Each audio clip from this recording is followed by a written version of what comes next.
Work പറയാൻ പറ്റേ ടീച്ചറെ അപ്പനെ വിളിച്ചിട്ട് വരാൻ പറഞ്ഞു. അതെന്തിനാ ഞാൻ വന്നെ? അപ്പക്കറിയാലോ ഞാൻ പഠിക്കുന്ന കുട്ടിയാണെന്ന്. പിന്നല്ലാതെ എന്റെ മോള് ക്ലാസ്സിൽ ഫസ്റ്റ് അല്ലേ? ആ എന്താ ടീച്ചറെ എല്ലാ പേപ്പറിലും മൊട്ടിട്ടെടുക്കണപ്പേ. പൂജു പൂജന്നറിയ കോഴിവട്ട പോലെ ഇരിക്കണ്ട്. എനിക്ക് സകർവട്ടന്റെ ഹൃദയം തകർന്നു പോയപ്പേ.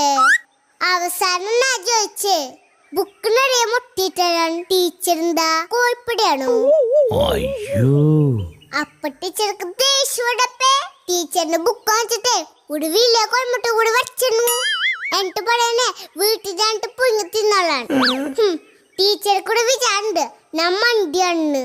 പിന്നെ പേപ്പറിൽ മുട്ട വച്ചിട്ടേ എന്നോട് പുഞ്ഞി തിന്നോളാൻ. ഞാൻ പറഞ്ഞു ടീച്ചർ തന്നെ പുഞ്ഞി തിന്നോളാൻ. ഇത് പറഞ്ഞപ്പോഴേ ടീച്ചർ പറഞ്ഞു നാളെ അപ്പനും കൊണ്ട് വരണം മതിന്ന്.